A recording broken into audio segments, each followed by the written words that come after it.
Bien. Luego de que ya sabemos antiderivar, ahora nos podemos concentrar en otro problema. Esta sección se llama área o integral indefinida.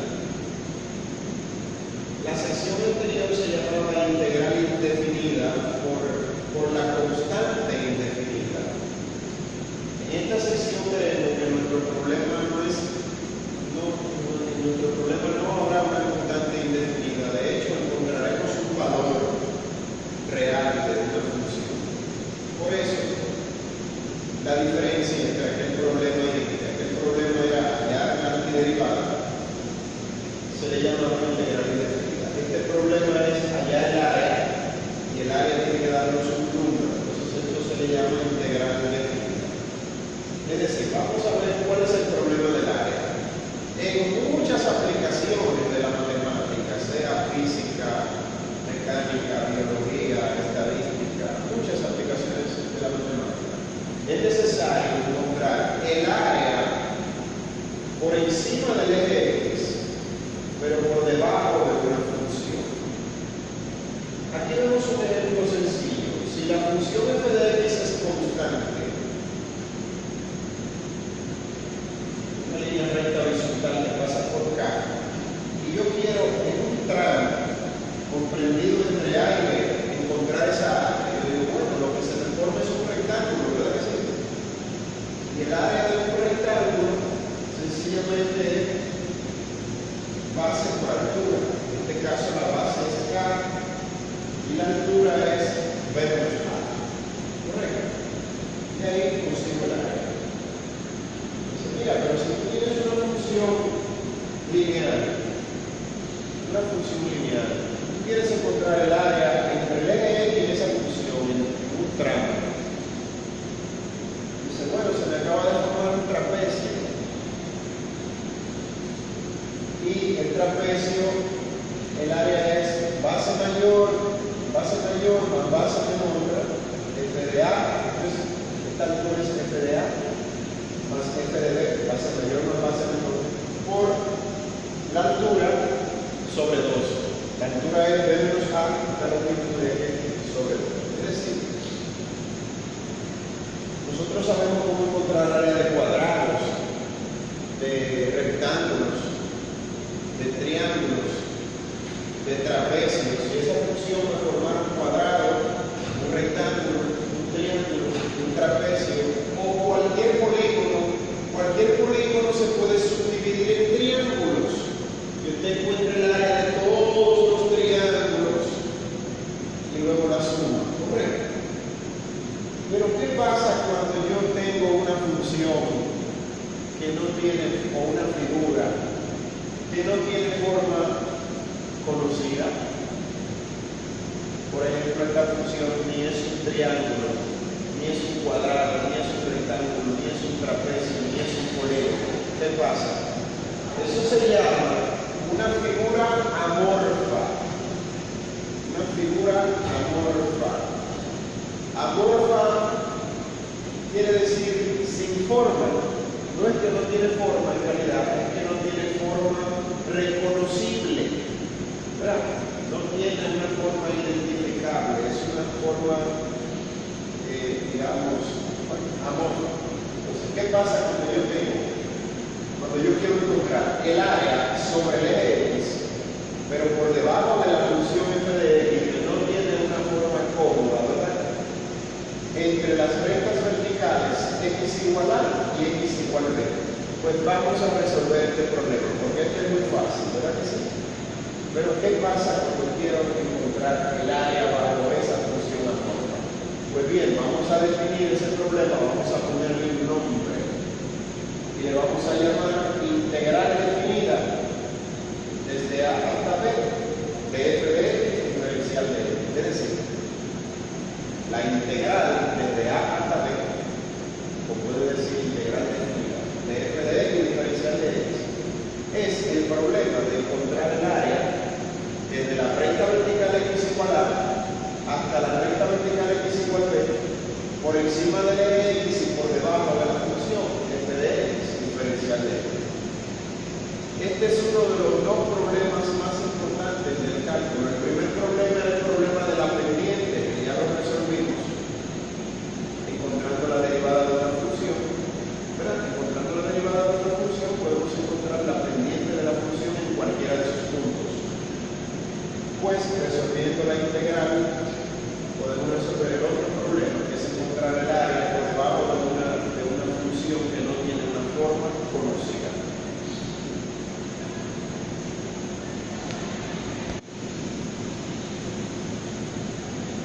Bueno, y para poder resolver el problema del área, necesitamos una nueva herramienta que vamos a utilizar, que va a venir a nuestra ayuda, y es la notación sigma. Esto que ven aquí es la letra griega sigma mayúscula. Y vamos a crear otro símbolo más con esta letra. Esto que aquí se lee sumatoria, la letra griega sigma la vamos a utilizar para realizar sumatorias, sumas. Notación sigma es una notación para sumas largas. Notación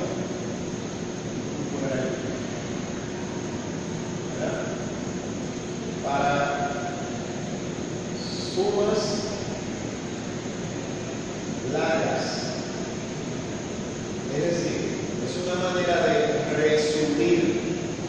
Cuando tenemos una suma larga, utilizar un símbolo pequeño para resumir.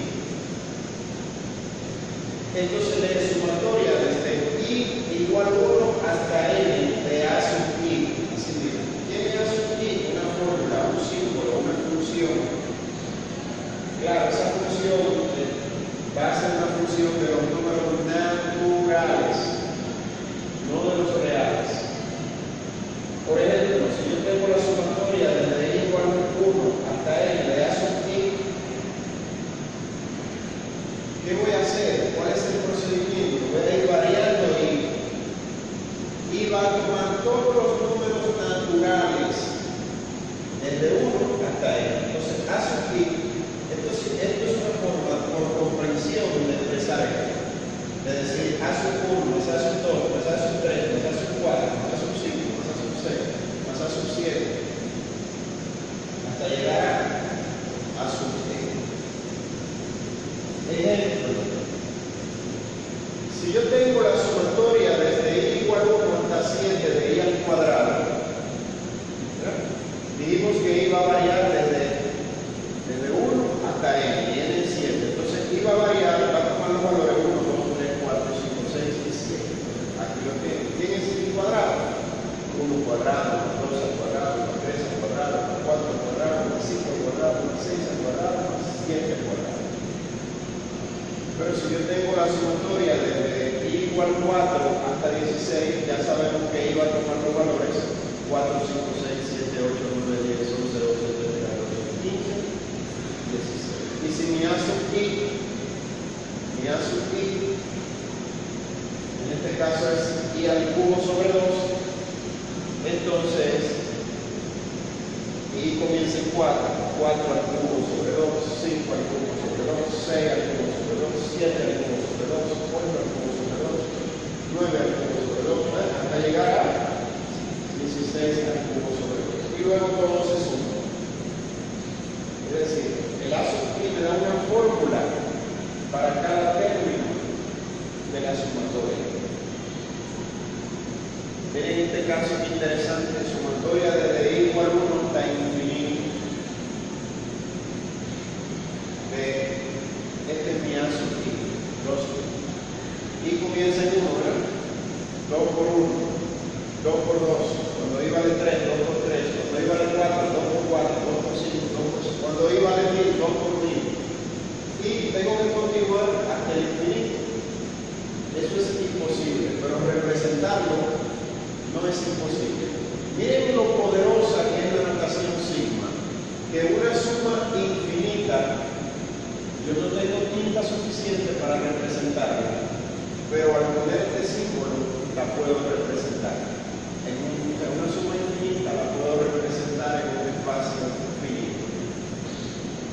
tinta finita. Bien, seguimos con la integral definida, que antes de entrar al problema de la integral definida tenemos que terminar de entender la notación sigma. Aquí hay algunas formulitas para calcular sumas. Vemos, por ejemplo, la número 1 dice la sumatoria desde i igual 1 hasta n de c, siendo c una constante, es c multiplicado por n. Vamos a demostrarlo. Es fácil en este caso, porque la sumatoria de i igual 1 hasta n de c es simplemente igual cuando i vale 1 a sub i vale c. Cuando i vale 2, a sub i también vale c. ¿Verdad? Vamos a poner aquí i igual. Vamos a ponerlo con otro color. I igual 1, 2, 3. Cuando i vale 3.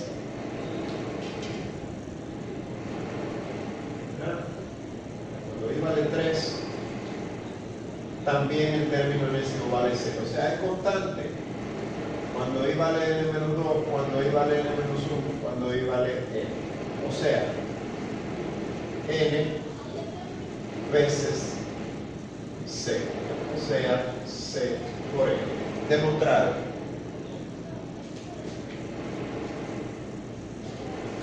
La fórmula 2 me dice que la sumatoria desde i igual 1 hasta n de i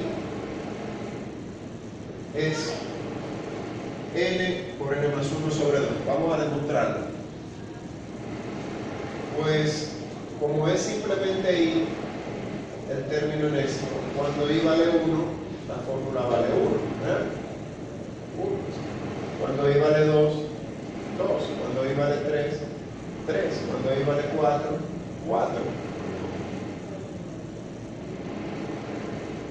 Cuando i vale n menos 2, n menos 2. Cuando i vale n menos 1, n menos 1. Cuando i vale n, pues n. Es el mismo i sumado.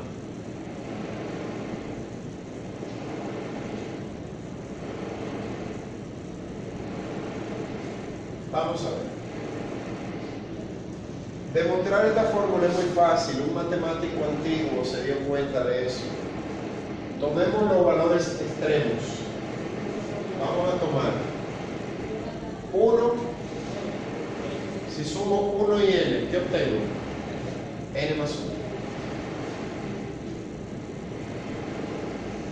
1. 2 y n menos 1, ¿qué obtengo? N más 1. 3 y n menos 2, ¿qué obtengo? N más 1. Entonces, si yo sigo hasta llegar al centro,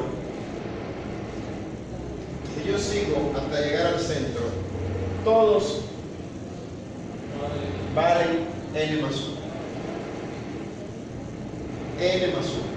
Todos. Entonces sería multiplicar n más 1. ¿Cuántas parejas tengo? La mitad de n. Correcto. O sea, si llego desde 1 hasta n, pero estoy tomando de 2 en 2, voy a tener n sobre 2 parejas.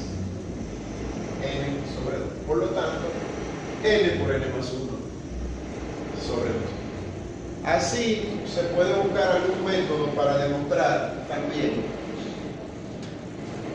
que la sumatoria desde i igual 1 hasta n de i cuadrado sería n por n más 1 por 2n más 1 sobre 6. Que la sumatoria de i igual 1 hasta n de i al cubo es n cuadrado por n más 1 cuadrado sobre 4. Demuéstrelo usted como un ejercicio. Ejemplo.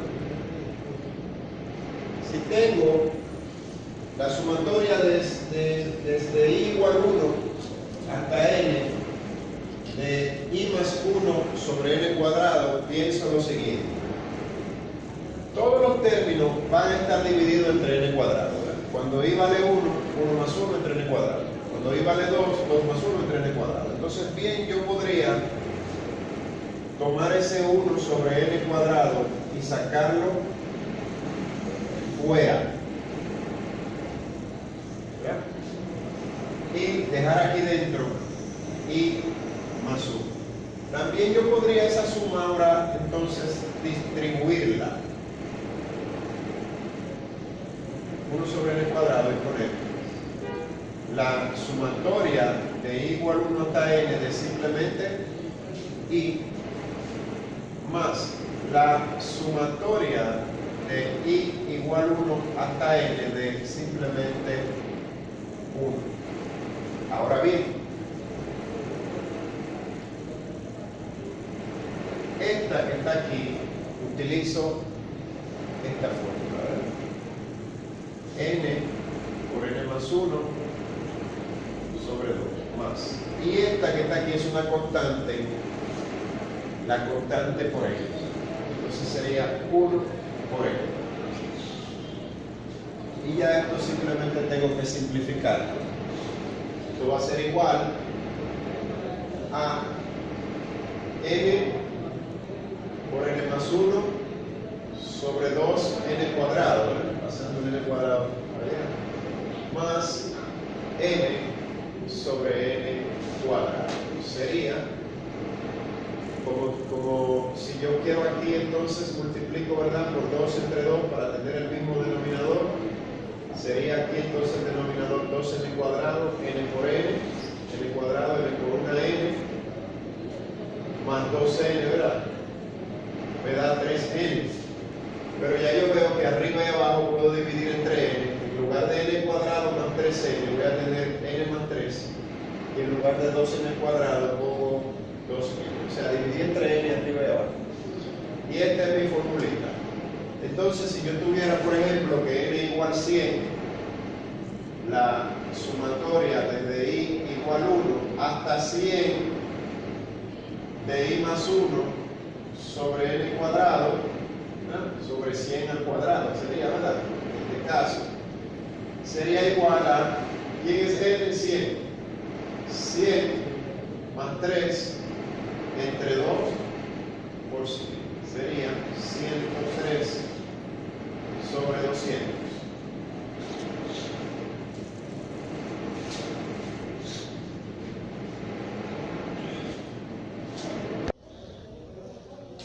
Bien, seguimos.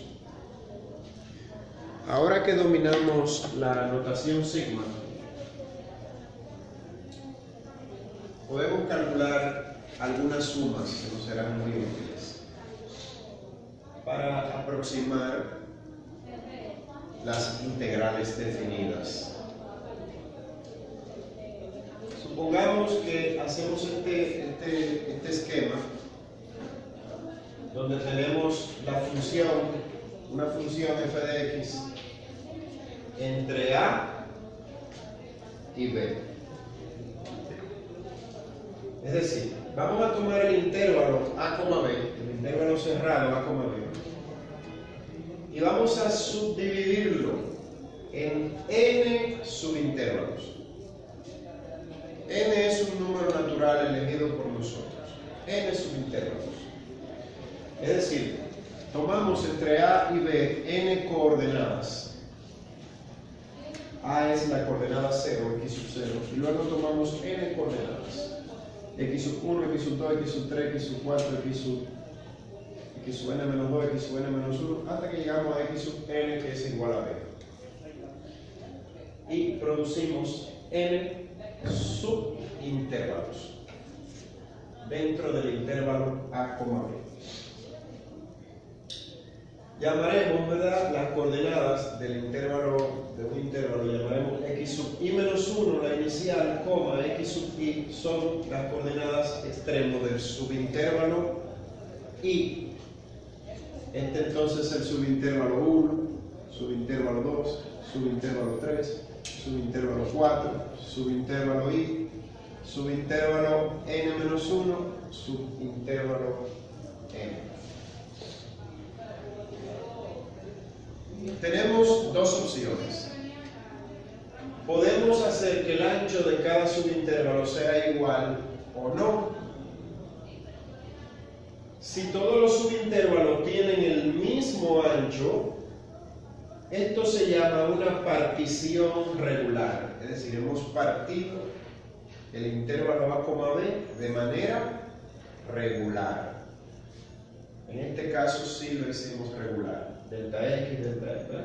Si el ancho es delta X, pues todos tienen el mismo ancho. Delta X, delta X, delta X, delta X, delta X. Este también tiene ancho delta X. Todos tienen el mismo ancho. Desde el primero hasta el último subintervalo. Cuando sucede eso, la partición se llama regular. De lo contrario, irregular. Ahora, en esta ocasión, hacemos una partición regular. Entonces, el ancho de todos los subintervalos le vamos a llamar delta X. ¿Quién va a ser delta X? Sencillamente, la longitud del intervalo, B menos A, dividida entre el número de subintervalos. ¿Correcto? Entonces, de aquí podemos decir que, sabiendo que la coordenada x sub 0 es la misma coordenada A, la coordenada inicial, ¿quién va a ser la coordenada x sub 1? A más el ancho. X sub 0 más el ancho, igual a x sub 1. Pero ¿quién va a ser x sub 2? X sub 1 más el ancho. X sub 2, x sub 1 más el ancho. Pero yo sé que x sub 1 es A más el ancho, por lo tanto, A más 2 veces el ancho. Pero entonces x sub 3 va a ser A más 3 veces el ancho, x sub 4 va a ser A más 4 veces el ancho, hasta que llego a que x sub n va a ser A más n veces el ancho. Claro, porque el ancho salió de ahí, de dividir la longitud entre n. Pero ya x sub n es igual a la coordenada b. Y así producimos n subintervalo. ¿Para qué producimos esos n subintervalos? Miren para qué. Vamos a observar el intervalo i. Un intervalo cualquiera, ¿verdad? El intervalo i. Donde i es cualquiera de estos números, ¿verdad? Desde 1 hasta n. Específicamente vamos a observar la región h, que es donde estas líneas verticales cortan la función. Le hacemos un zoom a esa área, ¿verdad? Y lo ponemos aquí. Y vemos, aquí está xy menos 1 y aquí está xy y aquí está la función. Y vemos que esa función, si es continua, vamos a suponer durante nuestro análisis que esta función es continua. Hay un teorema que me dice la función es continua, entonces tiene máximo y tiene mínimo dentro de ese intervalo. ¿Correcto? Pues llamémosle al mínimo de la función dentro del subintervalo f sub m minúscula. F sub m minúscula. Vamos a ponerle una m sub i también. Ese es el valor x donde está el mínimo, donde la función tiene el mínimo en el subintervalo i. Subintervalo i. Y f sub m mayúscula es el valor x donde la función tiene un máximo en el intervalo i. ¿Y quién es f de m minúscula? El mínimo de la función en el intervalo i. ¿Quién es f de m mayúscula? El máximo de la función en el intervalo i. Y ya con estos datos podemos calcular las áreas, no el área, las áreas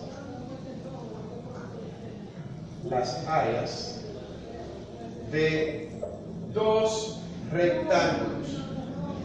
A uno le llamaremos área mínima y a la otra le llamaremos área máxima. ¿Quién es A sub mi? Recuerden que un rectángulo es base por altura. Si yo tomo la altura, la función, y la base, ya sabemos que el ancho es delta x, puedo calcular el área de ese rectángulo que es la mínima área que se puede conseguir en ese subintervalo, pero también puedo calcular a sub m mayúscula i, que la función, el valor de la función en el máximo, tomado como mi altura del rectángulo, por el ancho. Tengo un área mínima y una máxima en cada subintervalo. ¿Me están entendiendo? En cada subintervalo yo puedo calcular un área mínima y una área máxima.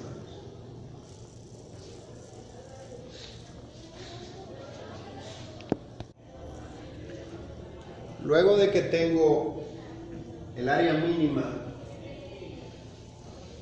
y el área máxima de cada subintervalo, vamos ahora a sumar todas las áreas de todos los subintervalos. Llamémosle suma inferior a la suma de todas las áreas mínimas. Es decir, en el intervalo 1, el mínimo por delta x. En el intervalo 2, el mínimo por delta x. En el intervalo 3, en el intervalo 4, hasta que llegamos al último subintervalo, el mínimo del intervalo por delta x. Ese es el área de todos los rectángulos mínimos de todos los subintervalos, ¿correcto? Eso me da un área que es un área que obligatoriamente es menor que el área de la función. Ya vemos, entonces esto lo expresamos con la notación sigma como sumatoria desde i igual a 1 hasta n de f de mi delta x y le llamamos suma inferior. Podemos tomar también todos los máximos de cada subintervalo. La suma superior, ese sub m mayúscula, es f de m mayúscula del intervalo 1 por delta x. Ese es el área del máxima, el rectángulo máximo del intervalo 1.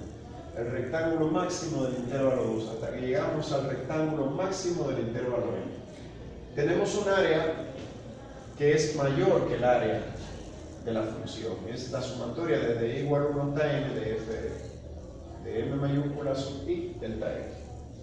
Pudimos ver, ¿verdad?, que siempre que tenemos el área mínima, falta un pedacito para tener el área total debajo de la función en el subintervalo i, y siempre que tenemos el área máxima, ¿verdad? Vimos aquí, vimos así que si tengo el mínimo, falta este pedacito. El área mínima es menor que el área en el subintervalo i. Pero si tengo el máximo, cuando formo un rectángulo, estoy calculando el área y me está sobrando un pedacito de área.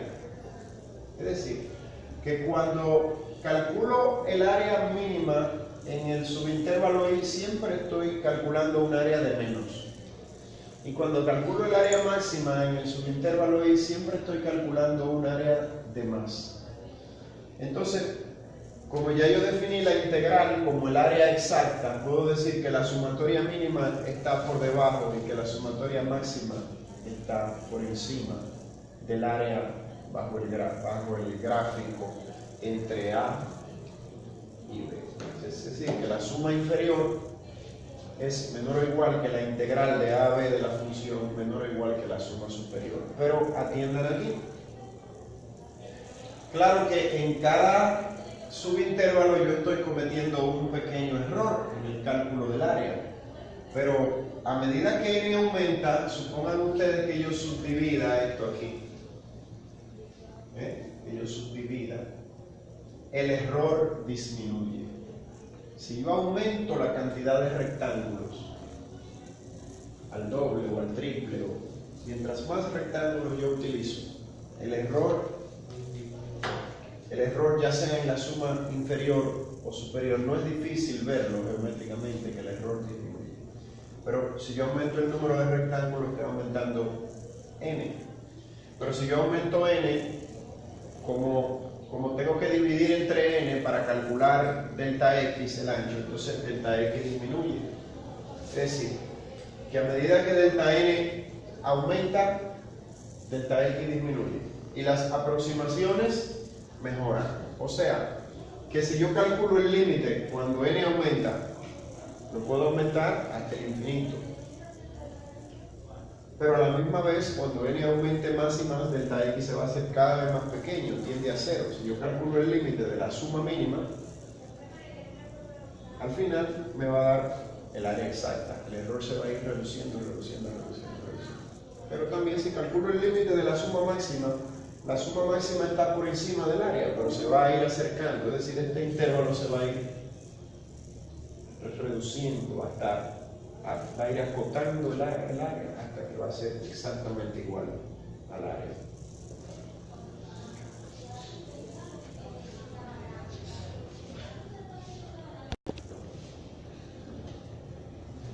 Ok, ya tenemos una suma superior y una suma inferior para tener unos valores aproximados del área máximo y mínimo. Llega Riemann y dice, pero mira, de todos modos, tú podrías tener un intervalo, una partición irregular. Riemann utiliza una partición irregular. Con tal que tú elijas n coordenadas x entre a y b, x sub 0 es a, pero luego tú coges x1, x2, x3, hasta llegar a b, tú coges con tal que x sub 0 siempre es menor que x sub 1 y x sub 1 es menor que x sub 2, ¿verdad? Hasta que x sub n menos 1 es menor que x sub n. Dice, no importa donde tú coloques esas coordenadas, no importa que el ancho no sea el mismo. Entonces tú vas a tener en el intervalo 1 un delta x del 1, delta x sub 1, delta x sub 2, delta x sub 3, delta x sub i, en el intervalo hasta delta x sub n. Tú tienes n delta x. Ese es el mañana. No importa, lo importante es que tú sepas que el ancho 1 es la coordenada final menos la coordenada inicial del intervalo 1. X sub 1 menos x sub 0. El ancho 2 es la coordenada inicial final menos la coordenada inicial. X sub 2 menos x sub 1. El ancho del intervalo y es x sub i menos x sub i menos 1. La coordenada final menos la coordenada inicial. Y tiene todos tus anchos. Y inclusive define la norma de delta como el mínimo de todos los delta x y, perdón, el máximo. Es decir, tú tienes la norma delta, ¿quién es? Tú calculas todos esos delta x y me dices cuál es el máximo. Y esa se llama la norma de delta. Entonces Riemann dice, mira, si tomamos el intervalo i y le ponemos especial atención al intervalo i, tú antes habías tomado un valor máximo y un valor mínimo para tener un rectángulo de área mínima y un rectángulo de área máxima. Pero ahora yo te he puesto que los deltas son diferentes, dice. Pero oye lo que tú vas a hacer. Entre esos dos valores, el inicial y el final de este subintervalo, juégate una lotería y coge un valor ahí cualquiera, llámale C sub i. C sub i. ¿Quién es C sub i? Un valor de x que está dentro del subintervalo i. O sea, él te dice, no solo tú puedes tomar delta x diferente, sino que tú puedes coger un valor C sub i cualquiera con tal que esté ahí dentro. ¿Y qué tú vas a hacer? Eso te va a dar un valor de la función y tú vas a formar un rectángulo y vas a calcular el área de ese rectángulo. Tú tienes f de C sub i, es la altura del rectángulo, por delta x sub i, que es la diferencia de todo un valor. Tienes un área, ahora que sí, f de C sub i por x menos x menos 1. Riemann dice, ahí tienes el área del rectángulo i. Y tú dirás, bueno, pero no es ni mínima ni máxima. No, pero es un área aproximada. Tienes un errorcito por aquí y un errorcito por aquí, pero tienes un área aproximada, correcto. Riemann te dice, bueno, pues ahora súmame todos los rectángulos de todos los subintervalos. La sumatoria de Riemann, S sub R es la altura del rectángulo 1 por su ancho, la altura del rectángulo 2 por su ancho, delta x sub 2, ¿verdad? F de c sub 1, delta x 1. ¿Quién es F de c sub 1? La altura del rectángulo 1. Tomando un x cualquiera, ahí se calcula una altura, delta x sub 1. Hasta que llegamos a el rectángulo n. Tomamos un c dentro del intervalo n, calculamos la función, tenemos una altura y tenemos un ancho. Pues eso, expresado en notación sigma, simplificadamente es la sumatoria desde y igual a 1 hasta n de f de c sub i, delta x sub i. De nuevo tenemos que, aunque Riemann está haciendo las cosas un poquito desorganizadas, ¿verdad que sí?, con relación a los otros, pero no importa, la sumatoria de Riemann se aproxima a la integral de a a b de la función, que es el área, la integral de a a b de f de x diferencial de x. No tengo ahora una cota inferior y superior del área, pero tengo un área aproximada, lo que yo no sé si está por encima o está por debajo. Pero de todos modos, aunque yo no sepa si está por encima o está por debajo, si n aumenta, el error disminuye. Si n aumenta, la precisión aumenta. Entonces, sencillamente yo digo, bueno, pues vamos a tomar el límite cuando n tiende a infinito o cuando la norma de delta tiende a cero. ¿De quién? De la sumatoria de Riemann. O sea, el límite cuando n tiende a infinito, delta tiende a cero, de la sumatoria de igual a 1 de f de c sub i, delta x. Si a medida que n aumenta, el error disminuye, cuando n tienda a infinito, la sumatoria de Riemann se va a convertir en el área exacta, que es la integral de a a b de f de x diferencial de x.